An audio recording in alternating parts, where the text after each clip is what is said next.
História da Redenção, capítulo 42. Anos de ministério de Paulo. Paulo foi um obreiro incansável.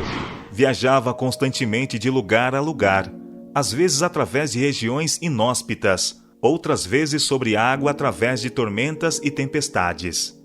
Não permitia que coisa alguma o impedisse de realizar sua obra. Ele era um servo de Deus e tinha de fazer sua vontade. Por palavras e por epístolas, anunciava a mensagem que sempre trazia ajuda e fortalecimento à Igreja de Deus. Para nós que vivemos no fim da história da Terra, sua mensagem fala claramente dos perigos que ameaçarão a Igreja e das falsas doutrinas que o povo de Deus terá de enfrentar. Viajou Paulo de país a país e de cidade a cidade, pregando a Cristo e estabelecendo igrejas. Onde quer que pudesse encontrar um ouvinte, ele laborava para impedir o erro e colocar os pés de homens e mulheres no caminho do direito.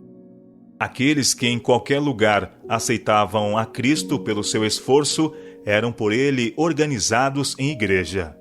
Não importava quão poucos fossem em número, isso era feito. E Paulo não esquecia as igrejas assim estabelecidas. Por pequena que pudesse ser a igreja, era objeto de sua atenção e interesse. A vocação de Paulo demandava serviços de várias espécies. Trabalhava com as mãos para seu sustento, estabelecia igrejas e escrevia cartas às igrejas já estabelecidas. Ainda assim, no meio desses vários trabalhos, declarou: "Mas uma coisa faço." Filipenses capítulo 3, verso 13. Um alvo ele conservava firmemente diante de si em todo o seu trabalho: ser fiel a Cristo, que, quando ele blasfemava de seu nome e usava todos os meios em seu poder para fazer com que outros também blasfemassem, revelou-se a ele. O único grande propósito de sua vida era servir e honrar aquele cujo nome ele tinha outrora desdenhado. Seu único desejo era ganhar almas para o Salvador.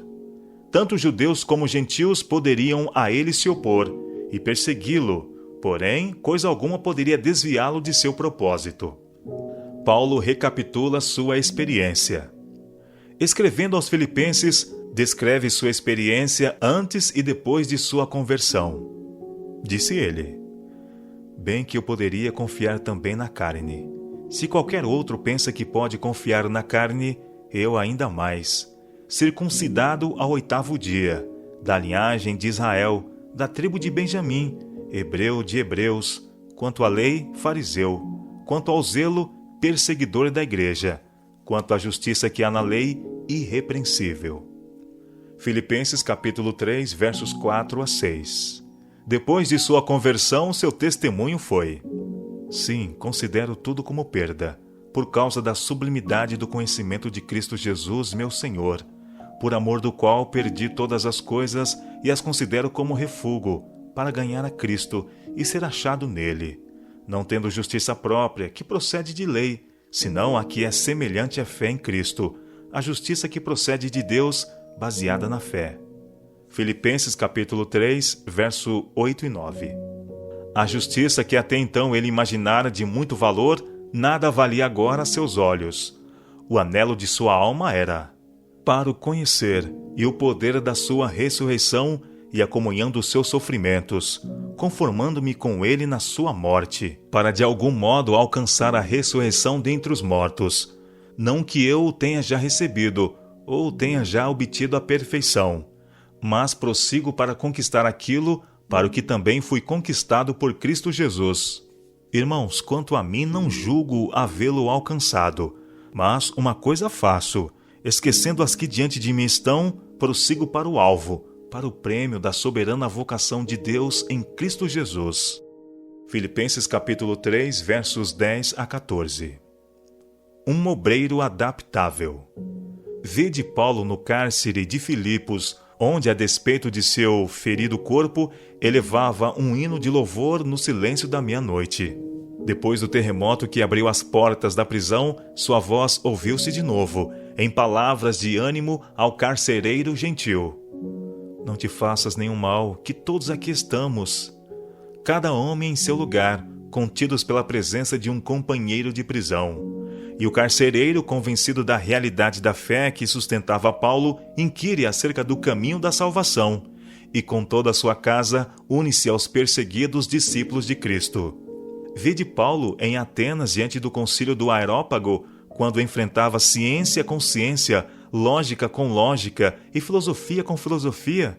Observai como, contato nascido do amor divino, ele aponta a Jeová como o Deus desconhecido, que seus ouvintes têm adorado ignorantemente, e em palavras tiradas de um de seus próprios poetas, pinta-o como um pai, cujos filhos eles são. Ouve-o nessa época de castas, quando os direitos do homem como homem eram inteiramente negados, como ele expõe a grande verdade da fraternidade humana, declarando que Deus, de um só, fez toda a raça humana para habitar sobre a face da terra. Então mostra como, através de todo o trato de Deus com o homem, seus propósitos de graça e misericórdia estão entretecidos como tessitura de ouro. Ele tem fixado os tempos previamente estabelecidos e os limites da sua habitação, para buscarem a Deus, se porventura tateando possam achar, bem que não está longe de cada um de nós.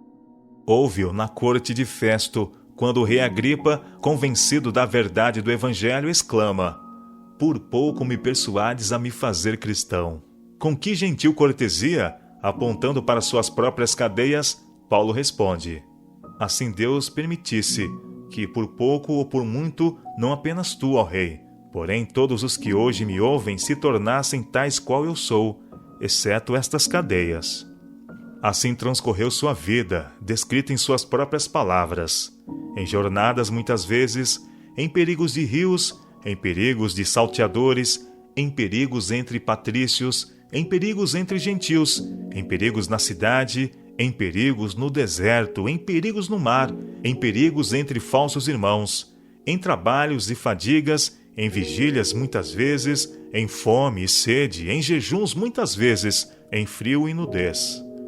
2 Coríntios capítulo 11, versos 26 e 27.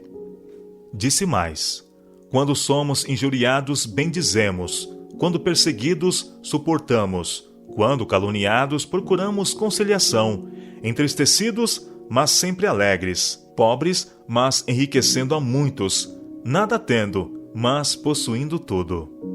1 Coríntios capítulo 4, versos 12 e 13 e 2 Coríntios capítulo 6, verso 10. Ministério em cadeias. Embora ele ficasse prisioneiro por longo tempo, o Senhor promoveu sua obra especial por intermédio dele. Suas prisões deviam ser um meio de disseminação do Evangelho de Cristo e assim de glorificação a Deus. Ao ser enviado de cidade a cidade para julgamento, seu testemunho sobre Jesus e os interessantes incidentes de sua própria conversão eram relatados perante reis e governadores, ficando eles sem escusas com respeito a Jesus. Milhares criam nele e se regozijavam em seu nome. Vi que o especial propósito de Deus era cumprido na viagem marítima de Paulo. Ele desejava que a tripulação pudesse dessa maneira testemunhar o poder de Deus por intermédio de Paulo, e que os pagãos também ouvissem o nome de Jesus, e muitos fossem convertidos mediante os ensinos de Paulo, e por testemunhar os milagres que ele operava. Reis e governadores encantavam-se com o seu raciocínio, e ao pregar a Jesus com zelo e o poder do Espírito Santo, e ao relatar os interessantes acontecimentos de sua experiência, ficavam possuídos da convicção de que Jesus era o Filho de Deus.